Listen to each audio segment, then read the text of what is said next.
On est deux athlètes de haut niveau. Donc en fait, quand il y en a une qui n'est pas dans un bon contexte parce qu'elle a perdu sa compète le week-end, ben c'est ok. En fait, moi, là, Eva, elle prépare les jeux. Mais j'essaye de me dire que toutes les personnes que je rencontre, il faut que j'en ressorte avec un truc qu'elle m'a apporté. Parce que on est tellement des machines à performer, on cherche tellement les résultats, les sélections, que parfois on s'y perd un peu dans cette course effrénée. J'avais un échec, oui, bah, c'est pas grave, c'est le processus. On est ok, c'est le processus, mais il faut savoir ne pas être content. Il faut savoir se sentir insatisfait parce que c'est ce moteur en fait. Donc le bien-être, c'est génial, mais il faut garder cette pointe d'agressivité. Bonjour et bienvenue dans Pour toutes ces bonnes raisons. Je suis Adrien Bernard, directeur merchandising et néo-entrepreneur. À travers ce podcast, je partage mes connaissances et celles de mes invités pour vous offrir un contenu riche et inspirant. Dans un commerce en constante évolution, je voulais, à travers ce podcast, aller au cœur du merchandising, du retail et de l'entrepreneuriat, le tout avec une touche de décontraction. Aujourd'hui, j'ai le plaisir d'accueillir Jade Maréchal, escrimeuse en équipe de France et surtout entrepreneuse à tout juste 23 ans. Alors dans cet épisode, nous allons un peu moins parler de retail et de merchandising, mais surtout ce qui va être hyper intéressant, c'est qu'à travers son parcours, son partage d'expérience et surtout ses tips de championne, Jade, elle va vous démontrer à quel point les valeurs du sport du haut niveau sont largement applicables en entreprise. Et puis finalement, si on tire un peu le trait, la précision, la détermination, la gestion du stress, puis un petit peu la compétition, finalement, c'est des principes qui trouvent largement leur place en merchandising.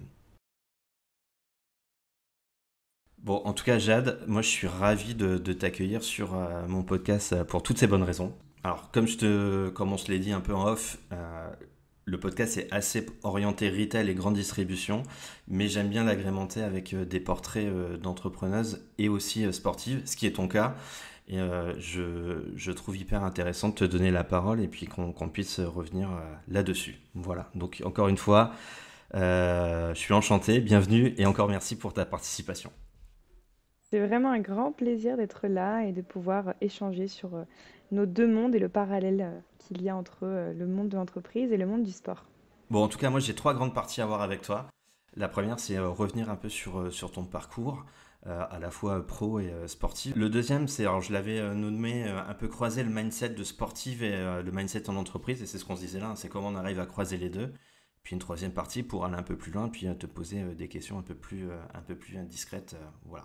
Est-ce que ça te va? C'est parfait, je suis prête. Allez, eh bien écoute, je vais te redonner la parole, et puis si tu veux bien commencer, nous parler un peu de ton parcours pro et de ton parcours en tant que escrimeuse. Bien sûr, alors donc je suis Jade Maréchal, escrimeuse en équipe de France, fleurettiste particulièrement, puisqu'à l'escrime il y a trois armes, l'épée, le fleuret et le sabre. Parallèlement à cette casquette principale, je suis à la tête de deux entreprises. La première dans laquelle je fais des conférences pour transmettre les valeurs du sport auprès des collaborateurs en entreprise. Et ma dernière casquette, chef d'entreprise et cofondatrice d'Edge Unlimited, avec une amie de l'équipe de France qui s'appelle Eva Lacheret. Nous avons créé une formation hybride, présentielle, distancielle, dans laquelle 10 grands champions plus nous viennent transmettre 10 thématiques totalement transposables au monde professionnel, puisque un collaborateur, c'est comme un athlète. On vise des objectifs, on souhaite atteindre de la performance, mais on doit faire face à des déceptions, des déconvenues, gérer du stress et de la pression, tout en maintenant une bonne communication. Donc nous, ce qu'on veut faire, c'est transmettre ces valeurs auprès des collaborateurs pour qu'ils deviennent à leur tour de vrais champions. Alors du coup, les grands champions, tu peux quand même nous les dire ou tu veux... Ouais. Oui, entre autres, on a Boris Dio, Quentin Fillon-Maillet, Astrid Vuillard et j'en passe. Il y en a, voilà, il y en a une dizaine et ils sont là pour transmettre leurs meilleures astuces d'athlètes professionnels. C'est top. Bon, apparemment, je suis pas dans cette liste, ça me fait un peu mal au cœur, mais c'est pas grave, hein, je vais Ah, travailler. je les ai pas tous dit, j'ai gardé du suspense. Alors, question un peu bateau. Enfin, tu disais qu'il y a trois armes en escrime. C'est quoi, très rapidement, les différences et pourquoi toi, tu as choisi le fleuret? Alors la différence principale entre les trois armes, c'est la zone de touche. Au fleuret, on touche le ventre et le dos. À l'épée, on touche tout le corps, de la tête aux pieds, puisque c'était l'arme de duel par excellence et on pouvait tuer par n'importe quelle partie du corps. Et enfin, nous avons le sabre. Le sabre, on peut toucher tout ce qu'il y a au-dessus de la ceinture, le tronc, les bras et la tête, puisque c'était une arme de cavalerie. Donc on souhaitait tuer son adversaire, mais pour autant garder son cheval, donc ne pas le tuer. Et tu t'es déjà essayé aux autres armes, j'imagine. Et enfin, pourquoi t'as choisi le fleuret au final? En fait, l'escrime, chaque discipline est bien particulière et on est expert que d'un domaine et c'est déjà bien suffisant. Alors oui, on se débrouillerait dans les autres armes, mais on serait loin de pouvoir se qualifier au jeu, par exemple, dans une autre arme. Et en fait, on choisit son arme en fonction de l'arme de prédilection du maître d'armes qui enseigne dans le club où on Ah commence. d'accord, bah tu vois, ça je savais pas du tout. Ok. Mais tout le monde commence au fleuret, par contre. Comme c'est l'arme la plus précise et la plus légère, on met tout le monde au fleuret. D'accord. J'imagine que tu es déjà bien chargé en tant que sportive, mais pourquoi en plus te lancer dans ce monde de l'entrepreneuriat? Alors pour plusieurs raisons. La première, vous vous doutez bien, c'est pour la partie financière. Un projet d'athlète de haut niveau coûte extrêmement cher. On va, euh, on va aller de l'ordre de 30 000 euros pour une saison de haut niveau, entre les voyages, le matériel, l'équipement, le staff psycho, le staff physique, enfin bref, tout un univers qui gravite autour de nous. Et j'ai commencé à partir à l'étranger quand j'avais 16-17 ans. Donc au départ, c'est mes parents qui m'ont appris à démarcher les petites entreprises du coin. Donc j'ai appris à pitcher un projet. Et en 2018, j'ai eu mon premier gros partenaire. Et à ce moment-là, je me suis sentie un peu illégitime de simplement mettre un logo sur ma tenue. Donc j'ai décidé d'en faire, de proposer une intervention pour simplement expliquer mon quotidien d'athlète. Au début, c'était ça. J'y ai pris énormément de plaisir et j'ai créé mon entreprise un an après, en 2019. Et aujourd'hui, j'ai une cinquantaine de conférences à mon actif. Et vraiment, c'est à la base pour ça que j'ai commencé le double projet. Et puis en fait, de fil en aiguille, je me suis rendu compte que j'en avais besoin, que c'était plus simplement une activité pour gagner de l'argent, mais bel et bien une activité qui me permettait de grandir un peu plus vite, d'aller chercher d'autres ressources parce que le sport, quand il y a des hauts et des bas, et quand on est en bas, ça fait du bien d'avoir d'autres activités sur lesquelles compter pour gagner en compétences. Et puis je dis toujours, parler devant 1000 personnes dans une conférence, ça m'aide automatiquement sur la piste en termes de confiance en moi, d'aisance et de prestance. Donc voilà, j'y trouve des parallèles, je m'y sens très très bien et j'espère développer encore plus cette activité. Jade, alors pour ceux qui vont écouter le podcast, tu me permets de te demander ton âge? Oui, j'ai 23 ans. Ouais. Je suis une 2000. Non mais c'est hyper important parce que forcément je fais le parallèle. Quand j'avais 23 ans, j'aurais été incapable de faire tout ce que tu fais et je trouve ça vraiment, vraiment impressionnant. Du coup, toi, là, quand tu lances ton entreprise il y a quelques temps, c'est quoi les principaux défis, les difficultés que tu as rencontrées? Et c'est pareil, est-ce que c'est si simple que ça d'allier ta vie d'entrepreneuse avec ta vie de sportif de haut niveau? La première des compétences, hein, c'est l'organisation, hein, c'est la première que j'ai dû confronter dans mes deux mondes. La micro-entreprise, donc c'est une micro-entreprise de conférencière, franchement ça a été, les démarches sont plutôt très simples, l'activité de conférence s'articule plutôt très bien et facilement avec une autre activité puisqu'on met les conférences un peu quand on veut dans notre emploi du temps, les rendez-vous, le démarchage, tout ça, ça peut se faire selon nos plannings. En revanche, l'activité de ma nouvelle entreprise avec Eva Lacheret, ça a été beaucoup, beaucoup plus challengeant. On est sur une vraie entreprise, on est sur un projet à deux avec une levée de fonds, avec une création plateforme. On a engagé des équipes, des prestataires. Donc là, ça a été vraiment un vrai projet. Donc la première des choses, ça a été en fait de prioriser et de planifier. C'est-à-dire qu'il y avait un temps pour l'escrime, parce qu'il ne faut pas l'oublier, notre objectif principal, c'est de faire des performances et de faire des médailles. Donc voilà, savoir quand est-ce que c'était le moment opportun pour tourner une vidéo, pour travailler sur la plateforme, pour démarcher. Donc c'est vraiment un planning qu'on a fait avec Eva. Voilà, au début de chaque semaine, on savait que aujourd'hui, on ne peut pas travailler, c'est pas grave, parce que là, on prépare une compète. On est aussi beaucoup sur l'écoute et la communication. On est deux athlètes de haut niveau. Donc en fait, quand il y en a une qui n'est pas dans un bon contexte parce qu'elle a perdu sa compète le week-end, ben c'est OK. En fait, moi, là, Eva, elle prépare les jeux. Je lui ai dit, non, mais Eva, il y a pas de sujet. Là, c'est moi qui prends la casquette de la directrice et présidente et toi, tu t'entraînes. Donc c'est énormément de communication, d'organisation. Et puis la, la thématique ou la valeur qui me sert le plus dans ma casquette entrepreneuriale, très honnêtement, c'est la persévérance.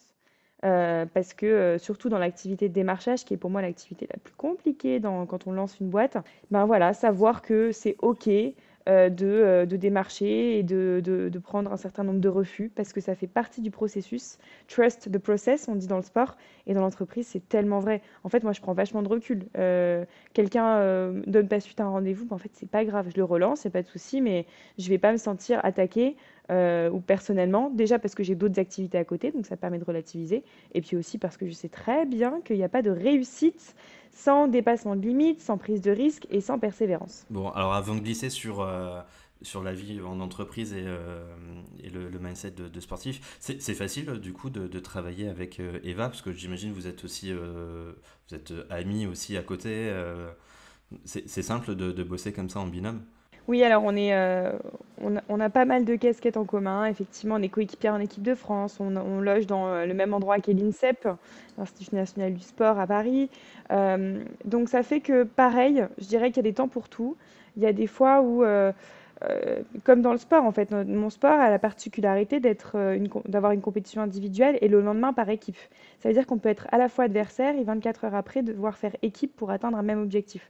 Comme en entreprise. On n'est pas forcément meilleur ami avec ses collègues, mais pour autant, on a un objectif commun. Donc, encore une fois, tout est dans la communication. Savoir comment elle aime être coachée sur la piste ou savoir comment elle être boostée dans le monde pro.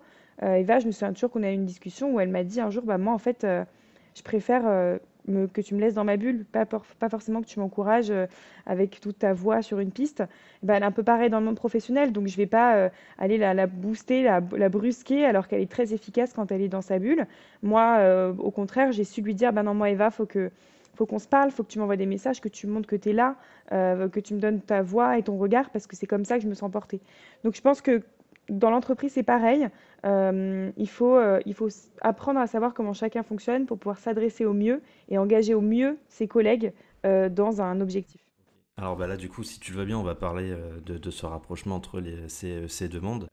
Qu'est-ce qui est, enfin, selon toi, le plus important pour réussir en tant que sportive, mais qui est aussi hyper important pour réussir en tant qu'entrepreneuse? Alors tu as parlé de persévérance, mais il y a peut-être d'autres choses aussi. Ouais, persévérance. Je vais ajouter quelque chose qui peut être un peu moins répandu dans les conseils pour réussir un projet. Je parlerai de cultiver ce petit feu qu'il y a dans toi. On peut l'appeler passion, on peut l'appeler motivation. En fait, c'est quelque chose qu'on oublie très vite, surtout dans le sport de haut niveau, parce que on est tellement des machines à performer, on cherche tellement les résultats, les sélections, que parfois on s'y perd un peu dans cette course effrénée. Et pourtant, c'est primordial de se rappeler pourquoi on est là. Et je le dis toujours en entreprise quand je vais voir des collaborateurs, on a tous un passé, une histoire, une raison de notre présence ici et maintenant. Et ben parfois, ça fait du bien de se rappeler du petit enfant qui est monté sur la piste quand il avait 6 ans, qui était tout content d'aller jouer avec ses amis. J'aime répéter que les Jeux Olympiques cet été, ce sont des jeux. Ça reste une façon de jouer, de tendre des pièges à l'adversaire. Enfin voilà, cultiver cette passion, à mon avis, il n'y a pas de prix. Le jour où on s'amuse plus, c'est franchement que soit on a besoin d'une pause, soit c'est plus le bon moment. Donc ouais, cultiver la passion, pour moi, c'est essentiel. Persévérer. Et dernière chose, je dirais savoir s'entourer. On dit très souvent qu'un athlète, il doit être égoïste, il doit tracer sa route, on doit se moquer du regard des autres, tout ça. Oui, c'est évident que l'athlète a besoin d'une part d'égoïsme, mais c'est plus une question de concentration du projet, être le centre du projet. C'est plus ça. Ça veut dire c'est moi qui décide qui est mon staff, c'est moi qui décide de à quelle heure je me lève, quand je fais mon échauffement. Ça, c'est être au centre du projet. Mais je pense que vouloir être seul, c'est une perte de temps. Et dans le sport, on le comprend un peu mieux. C'est complètement OK en tant qu'athlète d'engager un prépa mental, d'engager un prépa physique, d'engager un nutritionniste. Et ben, pourquoi c'est pas le cas dans l'entreprise avec des collaborateurs? Ça, c'est une question que je me pose. Voilà, dans le sport, on comprend que l'entourage est primordial et c'est même essentiel. Et ben, un tout à chacun devrait pouvoir être au centre de son projet et comprendre que l'entourage, c'est la clé pour se sentir guidé et boosté vers une réussite. C'est une question que je voulais te poser tout à l'heure et je te l'ai pas posée, mais ton staff aujourd'hui, il est composé de quel corps de métier? C'est très varié et il grandit de saison en saison. La première personne qui a intégré mon projet, bon, bien évidemment, en dehors du coach, hein, le maître d'armes, c'est lui qui m'a mis en garde et qui m'a appris l'escrime. Mais on va dire que j'ai très vite engagé un préparateur mental, Geoffrey Cassagne, quand j'avais 16 ans. Donc c'est très jeune, parce que j'ai une relation à la gestion des émotions qui est plutôt compliquée. Elle évolue de manière très positive, mais quand j'étais jeune, enfin plus jeune, quand il y avait un -3 au score, c'était la fontaine sous mon masque et il n'était pas question de me battre jusqu'au bout. J'étais vraiment, j'avais perdu d'avance. Donc rapidement, c'est ma prof de lycée qui m'a conduite vers cette personne. Ensuite, je me suis plus entourée d'un staff médical parce que bah, ton corps, à ce niveau-là, hein, le sport de haut niveau, c'est plus du sport bien-être. On use notre corps à trop haute intensité et pour lui permettre d'enchaîner les sélections, enfin les compétitions, eh ben, il faut absolument lui donner un staff médical des récupérations. Donc j'ai engagé un prépa, un kiné, je suis allée voir un chiro, une ostéo, voilà. Donc on a beaucoup de personnes qui gravitent autour de nous, sans compter les personnes qui nous aident dans notre monde professionnel. Voilà, donc c'est très varié. Alors je sais pas ce que tu en penses, mais enfin ce qui m'a, t'as forcément un projet, mais ce projet, tu dois le réussir en pensant aussi à toi et à ton bien-être, parce que bah, finalement ton corps c'est un peu la machine. Et souvent tendance aussi à le mettre de côté dans le monde de l'entreprise où on va être focus sur le résultat, focus sur peut-être éventuellement la manière d'arriver à ce résultat, parfois à son propre détriment et mettre un peu de côté sa santé mentale aussi, hein. Mais voilà, de prendre un peu moins soin de soi pour aller chercher le résultat en entreprise. Oui, alors le bien-être, c'est une grosse question. Dans le sport de haut niveau, on avait, je trouve, là je trouve que c'est mieux, on avait du mal à s'écouter, à écouter son corps, parce que en fait le corps chez nous c'est notre moteur, hein. Il y a une blessure, mon métier s'arrête entre guillemets, même si c'est par métier parce que je suis pas rémunérée, mais je dois être à l'écoute de la moindre petite pointe musculaire que j'ai, parce que je sais que je vais potentiellement faire l'entraînement de trop qui va me coûter le reste de ma saison. Donc nous on a cette capacité très jeune à savoir comment fonctionne notre corps et à réagir au plus vite. Et on nous laisse nous écouter aussi. Les coachs savent que à partir d'un certain niveau, hein, pas quand on est dans les catégories jeunes, mais voilà, quand on arrive en senior, donc vers 20 ans, on commence à connaître parfaitement son corps et à savoir dire, bah là, je suis désolée, mais c'est l'entraînement de trop. Maintenant, j'y vois une certaine limite à l'écoute du bien-être parce que je me suis beaucoup mise à tu sais, toutes les pratiques un peu douces du yoga, de la méditation. Et en fait, l'année dernière, ou plutôt il y a 2 ans, je suis devenue un peu trop pacifiste, un peu trop c'est pas grave, tout est ok. Et donc, ce qui fait que j'en perdais un peu mon agressivité. Et parfois, quand il faut atteindre un objectif, ben, faut sortir les crocs. Il faut se démener, il faut savoir un petit peu tracer sa route le jour J. Et donc, c'est pour ça aussi que j'ai su recalibrer à un moment donné où je sentais que j'étais moins engagée dans mes émotions. J'avais un échec, oui, bah, c'est pas grave, c'est le processus. On est OK, c'est le processus, mais il faut savoir ne pas être content. Il faut savoir se sentir insatisfait parce que c'est ce moteur en fait qui vous fait progresser. Donc le bien-être, c'est génial, mais il faut garder cette pointe d'agressivité. Et donc c'est pour ça que pour moi la clé, c'est de se faire une mini-interview, se faire un podcast en interne et de se demander le plus souvent possible qu'est-ce qui se passe, comment je me sens, est-ce que ça me frustre d'avoir raté ma prise de parole aujourd'hui? Non, ah, ça veut dire que je suis en train d'être un peu trop pacifiste et un peu trop dans le désengagement. Donc comment on fait pour revenir dans l'engagement? Bah, je sais pas, on visualise une bête, on va sortir, on court, on se fait un petit défi de faire un 100 mètres. Voilà, il faut tout le temps s'écouter et voir où on en est émotionnellement pour savoir si on doit plutôt ralentir ou plutôt au contraire sortir les crocs. Ok, et du coup toi t'arrives, enfin dans ta routine, t'arrives à te mettre des petits touches comme ça pour remettre un peu d'agressivité. Est-ce que, enfin tu vois, c'est un entraînement ou c'est juste comme tu le disais, voilà, tu te fais ton petit podcast interne de temps en temps et tu jauges. Bah alors, c'est les deux, hein, c'est-à-dire que il n'y a pas une journée, je crois, où je rentre pas dans ma tête et j'essaye de me voir d'en haut. Donc, c'est-à-dire que, par exemple, quand je marche dans la rue, je vais essayer de me regarder d'en haut comme s'il y avait un petit drone au-dessus de ma tête. qui m'observe et qui essaye d'analyser un peu comment je suis. Et si, par exemple, en compétition, j'allume ce petit drone et que je vois que je suis un peu trop pacifiste, un peu trop calme, moi, ce qui m'aide beaucoup, c'est la respiration. Donc, je vais essayer de faire des inspirations et des expirations plein poumon et plutôt rapidement. Donc, enfin,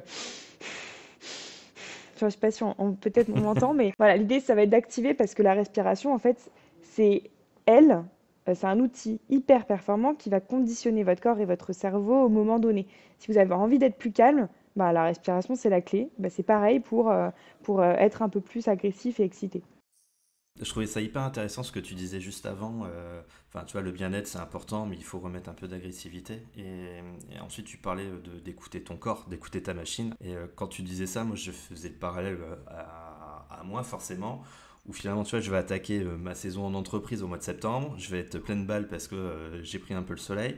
Et en fait, pendant un an, je vais serrer les dents. Je vais pas m'écouter la fameuse petite pointe musculaire, mais c'est pas grave, je vais serrer les dents, etc. Jusqu'à tenir aux grandes vacances où là en fait je suis complètement cramé, voire même des fois à partir de janvier je suis complètement cramé et du coup j'ai perdu cette agressivité pendant 6 mois. Voilà, je suis un peu moins focus, un peu moins dans l'agressivité du résultat. Donc ouais, je trouve ça hyper intéressant ce que tu as dit juste avant. Ah ouais, le parallèle se fait bien et on parle de pointe musculaire dans le sport, mais dans le monde pro, du coup, comme j'ai cette double casquette, je le ressens aussi. Ça peut être une sensation de surmenage, ça peut être dès que tu fais un trajet, tu as les paupières lourdes, ça peut être que tu t'es en manque d'idées, de créativité. Il y a plein d'appels comme ça l'envie, par exemple, de manger trop sucré, ça aussi, c'est un petit signe. Voilà, il y a plein de... Et puis, l'aspect compliqué là-dedans, comme dans le sport de haut niveau, c'est que malheureusement, tu n'as pas de recette. Et donc, ça passe forcément par une connaissance de toi. Et donc, c'est OK si ça prend un an de savoir comment toi tu es quand tu es fatigué, comment toi tu es quand tu es stressé. Mais c'est tellement important de prendre note de ça. Moi, aujourd'hui, je sais comment je stresse et c'est hyper performant parce qu'avant même que le stress m'ait envahi complètement, je le vois arriver. Et donc, je peux mettre en place des outils pour le calmer. Ok. Et ton maître d'armes, il t'accompagne là-dessus ou il est vraiment sur la partie technique et mentale? Je pense que chacun a sa place dans mon entourage, aussi parce que j'essaye de maintenir ça. Mais le coach mental, c'est un lapsus, le maître d'armes, j'avoue qu'il a cette dimension mentale parce que ça reste quand même l'interlocuteur numéro un de ma performance. Ça reste celui qui, selon moi, doit être au courant de tout. Ça dépend des athlètes et et des coachs, mais pour moi, c'est une relation qui est extrêmement privilégiée, qu'on ne crée pas en un an, 2 ans. C'est vraiment une histoire de carrière, hein. On crée un lien avec un coach sur une carrière entière. Et pour moi, ouais, il doit être au courant parce que c'est quand même lui, à la manière d'un manager ou d'un boss, qui va vous donner des challenges, vous donner des missions, des contraintes. Et si tu lui dis pas dans quel contexte tu es, si tu lui dis pas qu'en ce moment, familialement, c'est compliqué, qu'en ce moment, tu es en déménagement, bah forcément, il va te donner trop de tâches, tu vas aller en burn-out. Et finalement, le problème, c'était un manque de communication. Donc pour moi, c'est le seul interlocuteur qui doit être au courant d'un peu tout ce qui se passe. Bon, tu m'as un peu coupé l'herbe sous le pied parce que je te glissais tout doucement entre le parallèle entre ton maître d'armes et les managers en entreprise. Du coup, toi, maintenant qui es entrepreneuse, ça te manque pas d'avoir un peu ce maître d'armes version pro? Là, tu es toute seule aux manettes. Alors, je suis pas toute seule. Alors oui, il y a mon associé, mais on va dire qu'on est toutes les deux au même stade hein, de connaissance de l'entrepreneuriat et du monde de l'entreprise. Mais là encore, j'ai décidé de me faire accompagner. Donc, par exemple, je bénéficie de l'accompagnement de la Palatine Women Project par la Banque Palatine. Et tu vois, j'ai cherché, je me souviens très bien quand quand on a créé l'idée avec Eva, on s'est dit, OK, il faut qu'on aille postuler à des concours d'entrepreneuriat, il faut qu'on aille se renseigner s'il n'y a pas des groupes, des assos qui nous aident. Donc, tu vois, on a eu cette démarche tout de suite parce qu'on sait que ça marche dans le sport, donc on a voulu la même chose dans le monde de l'entreprise. Et quand tu creuses, eh ben, il y a une mine d'or, mais vraiment, hein, de solutions. Tu as des réseaux partout, tout le temps, en France, en online, des clubs d'entreprise, des gens qui sont prêts à donner de leur temps. Donc voilà, c'est comme tout, faut chercher, mais je pense que l'entourage, c'est la clé. Je te propose qu'on attaque la troisième et dernière partie que j'appelle aller un peu plus loin. C'est quoi ta morning routine? Ma morning routine, qui n'est pas figée et qui n'est pas fondée, c'est moi qui trouve un petit peu ce que j'aime. Encore une fois, c'est un travail. Parce que j'observe, tu vois, il y a des matins où le réveil sonne, je suis direct sur les réseaux sociaux. Et ben, je sais que quand j'observe le reste de ma journée, c'est un peu catastrophique puisque j'ai la tête pas du tout réveillée et je sens que j'ai pas donné à mon corps le bon shot de vitamine dès le matin. Donc, ça m'arrive et c'est complètement OK, hein, c'est comme dans le sport, hein. C'est pas vrai qu'un athlète est hyper carré, droit dans ses routines. Et c'est d'ailleurs l'exception qui confirme la règle, hein. C'est quand justement il y a un déséquilibre qu'on devient motivé et boosté pour retrouver l'équilibre. Donc c'est génial d'avoir des moments où on sort de sa routine pour revenir de manière consciente dans sa routine. Donc quand je fais les choses super bien, que je me sens bien, généralement le matin, mon réveil sonne, j'essaie de ne pas toucher mon portable jusqu'au petit déjeuner, parce qu'il se passe quand même de longues minutes avant le petit déjeuner. Donc voilà, je vais essayer de respirer. La respiration, j'y reviens, mais j'aimerais insister parce que c'est quelque chose qu'on peut tous faire et c'est un cadeau qu'on peut tous se faire. Ça dure 5 à 10 secondes. C'est vraiment, tu as une inspiration plein poumon, une rétention en haut de quelques secondes, une expiration plein poumon et une rétention poumon vide quelques secondes en bas. On fait ça deux, trois fois et c'est game changer. Honnêtement, mes journées, elles sont trop bien grâce à ça. Donc après avoir fait ça, je me lève et j'essaye de checker dans ma tête les petites missions principales et les deux, trois objectifs que je veux me donner dans la journée. Puis après, c'est parti, tu vois, c'est hyper court, c'est rapide. Et j'essaye aussi de me dire, d'être consciente dans tous mes mouvements. On parle de routine. Tu sais, dans les questions que j'ai souvent, c'est alors, c'est quoi ta routine pour gérer ton stress? Donc, c'est un peu ce que tu m'as demandé, mais toi, c'est plus matinal. Et j'explique qu'une routine, bah, c'est pas super bien, parce que c'est très machinal et réflexe.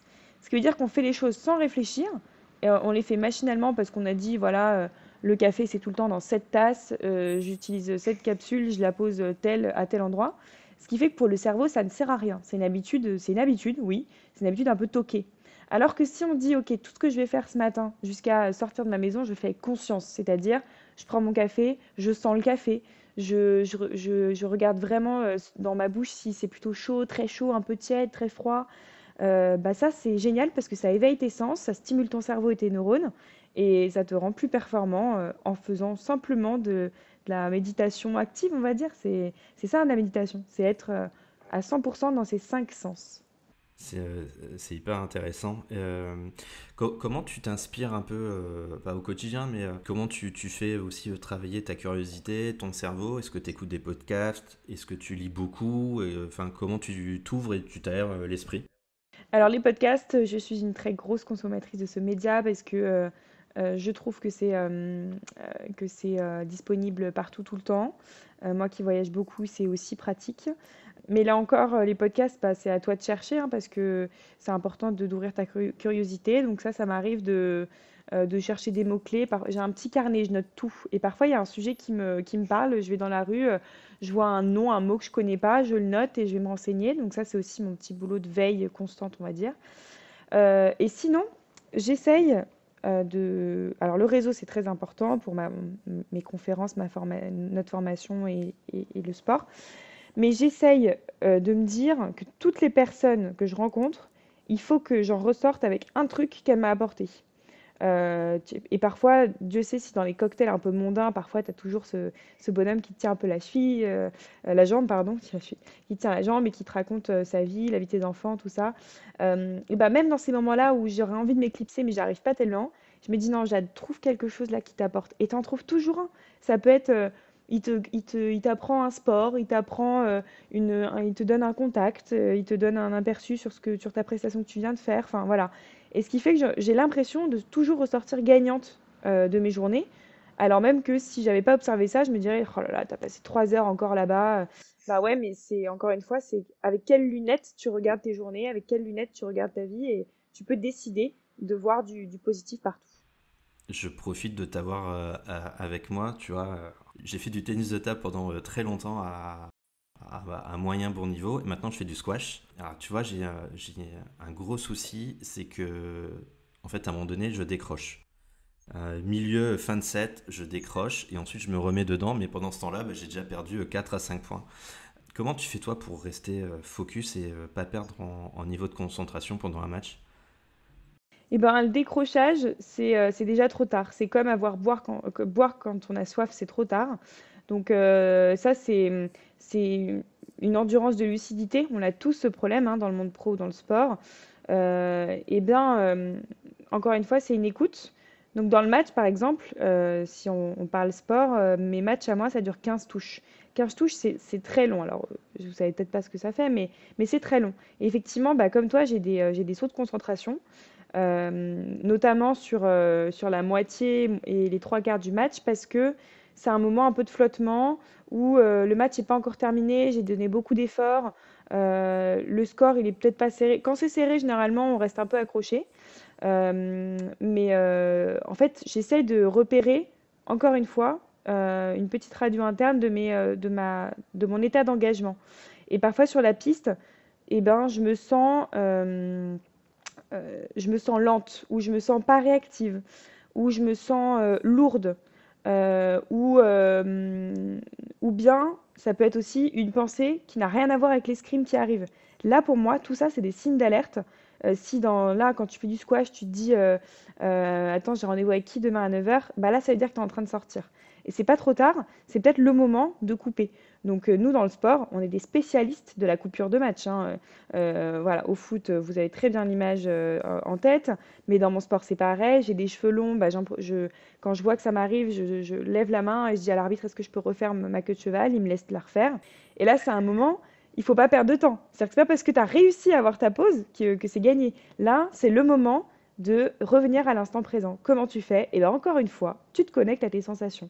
J'ai chaud, j'ai froid, je me sens lourde, légère, elle est où ma pointe? Il y a combien au score? Voilà, te poser des questions qui te ramènent à l'instant présent. Donc, encore une fois, c'est de l'écoute et de la prise de risque de prendre des pauses, parce que des pauses, on a tous un lacet à refaire, ou une petite pause café, une petite pause technique aux toilettes, voilà. Je donne pas mal aussi de cours, donc je suis avec des étudiants qui ont ton âge. Si tu devais leur donner un conseil par rapport voilà, soit des sportifs qui doivent se lancer dans l'entrepreneuriat ou des jeunes de 23 ans qui doivent se lancer, qu'est-ce que tu leur dirais? De se renseigner de l'incubateur le plus proche et, et aussi de pas avoir peur de prendre des risques. C'est un peu bateau, mais en fait, je veux dire par là que bon, il y a l'investissement financier dans des projets, ça oui, c'est essentiel et on peut pas, enfin, ça représente quand même un engagement, mais on peut trouver des astuces pour ne pas investir financièrement tout de suite dans un projet et en fait ne pas avoir peur d'avoir une marge d'avance. C'est-à-dire que moi, je commençais à vendre mes conférences avant même d'avoir investi dans la création de la boîte. Avec notre formation avec Eva, ben, on a commencé à en parler avant même de l'avoir créée, parce qu'en fait, ça va donner des premiers feedbacks, des premiers retours, des premiers prospects, et c'est un truc qui va te motiver dans les missions, mais c'est aussi un truc qui va rassurer. Savoir que des gens valident le projet, savoir que des gens croient au projet, forcément, ça te libère et tu te dis, ok, je peux investir cette somme, je peux investir ce temps. Ok. Jade, elle est un peu délicate, je trouve, à poser cette question, mais tu penses déjà à l'après-carrière sportive? Je dirais plutôt que je pense au pendant parce que on parle souvent, enfin moi j'ai très souvent cette question, hein, tu vas faire quoi après? C'est quoi ton projet reconversion? Mais en réalité, dans un sport amateur, ben, on prépare cet après pendant. Parce que parce on n'est pas salarié, on n'est pas rémunéré, donc on a déjà ce statut un peu précaire qui fait qu'on est obligé d'avoir cette double casquette. Et puis aussi parce que ça peut s'arrêter rapidement, hein, le sport. Et puis, dernière chose, c'est parce que moi, ça me plaît, en fait. Et je me verrais pas faire que de l'escrime. Donc, si on peut quand même, si tu veux quand même que je réponde à cette question, c'est-à-dire quand j'aurai plus de 30 ans, l'idée, ce Ne prends serait... pas cette tête en disant ça, s'il te plaît. Je veux dire par là que c'est pas tout de suite. Mais j'espère sincèrement que Edge Unlimited, notre entreprise de formation, aura une envergure internationale, tout comme mes conférences. Je rêve de faire des TEDx un peu partout dans le monde pour parler de ce transfert, pour moi, qui traversera les générations entre le sport et l'entreprise. Ouais, du coup, c'était ma question. C'est quoi tes objectifs et tes ambitions pour ta boîte? Donc, c'est la faire, si je résume, c'est la faire grandir et lui donner une dimension internationale. Oui, c'est ça, toucher un maximum de collaborateurs, vraiment convaincre de ce lien étroit, convaincre qu'écouter le récit d'un champion, c'est inspirant et même moi je le fais. On parlait tout à l'heure de comment je fais pour m'ouvrir. Ben, je lis énormément d'autobiographies, je ne lis d'ailleurs que ça, mais je lis des autobiographies d'athlètes, j'écoute des podcasts, des vidéos, parce qu'en fait, les sportifs, ils ont cette capacité à être un peu sur d'eux, c'est vrai, mais d'avoir la prétention de d'oser faire ce qu'ils veulent quand ils veulent. C'est-à-dire que bah, si il y en a une qui dit bah moi mon truc à moi c'est de d'écrire mon journal intime tous les jours, mon truc à moi c'est de manger 6 fois par jour, Ronaldo qui fait des micro-siestes tout le temps. Et en fait tout le monde parle de sa façon de faire parce qu'il pense que c'est la meilleure façon de faire. Et c'est ça qui est génial dans le sport. C'est pour ça qu'il y a énormément de données, énormément de vidéos, d'interviews des athlètes. C'est parce que on sait que chaque champion a sa particularité, et donc c'est intéressant de tous les écouter parce qu'il y a forcément un truc qui nous inspire. Tout ce que je fais aujourd'hui, il y a peut-être quelque chose que j'ai créé moi, mais sinon, c'est des choses que j'ai piochées par-ci par-là, donc tout le monde peut le faire. Et t'as déjà eu un peu des pensées limitantes en disant, moi je suis hyper jeune pour intervenir dans cette entreprise, des mecs qui ont je sais pas combien d'années de bouteilles, je suis peut-être pas légitime, ça t'arrive? Évidemment, au début de mes conférences, quand j'avais 20 ans et que j'étais devant des cadres qui avaient 40-50 ans, c'était hyper impressionnant pour moi. Je me suis posé cette question, mais c'est marrant parce que enfin, vraiment, ça n'a jamais été limitant pour moi. Parce que tout de suite, je me suis dit, attends, pourquoi tu es là? Tu es là parce que tu parles de ton expertise à toi. Et donc j'ai choisi parce que ça c'est mon regard, mais il y avait également le regard des autres. Il y a énormément de personnes qui, avant de me connaître et d'écouter mes conférences, me disaient, mais t'es pas un peu jeune pour faire ça? Et donc j'ai pris le parti de, encore une fois, mettre la communication au centre de mon activité. C'est-à-dire que je monte sur scène, encore aujourd'hui, et je dis, eh bien voilà, j'ai 23 ans, je suis escrimeuse, je ne suis pas là pour vous apprendre votre métier, vous avez beaucoup plus d'expertise que moi dans votre domaine. Par contre, moi, j'ai une expertise qui est le sport de haut niveau. Et aujourd'hui, je suis pas coach, je suis là pour vous transmettre mes astuces que j'utilise dans mon quotidien. Et si ça peut vous inspirer, c'est top.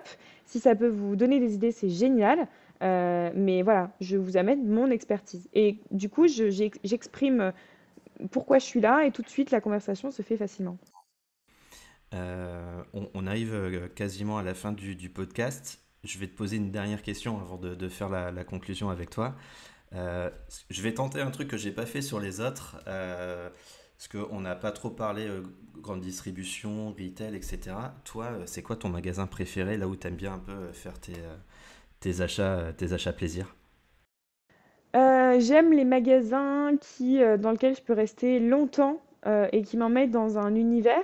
Je suis très créative, donc j'aime beaucoup aller chez Cultura, j'aime beaucoup aller Nature et Découverte aussi. En fait, je cherche dans un magasin de vivre une vraie expérience client, de passer du temps. Je vais très peu faire les boutiques, je vais très peu faire les magasins. Donc quand j'y vais, tu vois, là récemment, je suis allée chez Ikea. Et j'adore parce que, bon, alors tu sens que tu es un client, hein, parce que tu passes dans les. C'est vrai que tu passes dans tous les rayons, ils le font très très bien. Mais en fait, j'adore me projeter, ça me fait rêver ce genre de magasin. Bah écoute, c'est hyper intéressant. Je prends note pour Cultura. Je te propose qu'on termine et qu'on passe à la conclusion. Est-ce que je peux te laisser le mot de la fin? Oui, bien sûr, avec grand plaisir. Eh bien, le mot de la fin.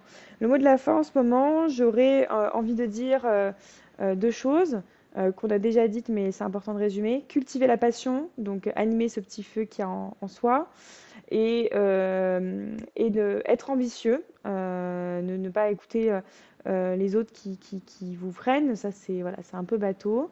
Et puis, je dirais, tiens, se réinventer. Voilà, je conseillerais à tout le monde de trouver un truc là, demain, à faire, qui change de son quotidien. Ça aussi, j'aime bien. Moi, j'adore. Je fais un recueil de toutes mes premières fois. Et j'adore ajouter de nouvelles lignes. C'est trop bien, c'est stimulant, ça t'ouvre de nouvelles portes. Donc voilà, allez, je proposerai à tout le monde, dans le mot de la fin, de trouver une petite chose à faire qui change dès demain. Ok, bah écoute, je prends note et je m'y engage. Je sais pas ce que je vais trouver, mais je pars là-dessus. Euh, Super. Jade, je te remercie beaucoup. J'ai vraiment adoré t'écouter. J'ai trouvé ça hyper inspirant. Et moi, pour le coup, je vais garder ce que tu disais avec cette notion un peu d'agressivité, voilà, de s'écouter, de sentir quand on est un peu en baisse de régime pour retrouver du mordant. Voilà. Donc, je te remercie à nouveau pour ta participation. Merci à toi. Je vous dis encore merci pour votre écoute et surtout à très bientôt pour un nouveau rendez-vous dans Pour toutes ces bonnes raisons. D'ici là, prenez soin de vous, prenez soin de vos linéaires et continuez à nourrir votre passion. Et je vous fais un petit rappel, chaque épisode sort un jeudi sur deux. Alors n'oubliez pas de vous abonner pour ne rien manquer des prochains épisodes.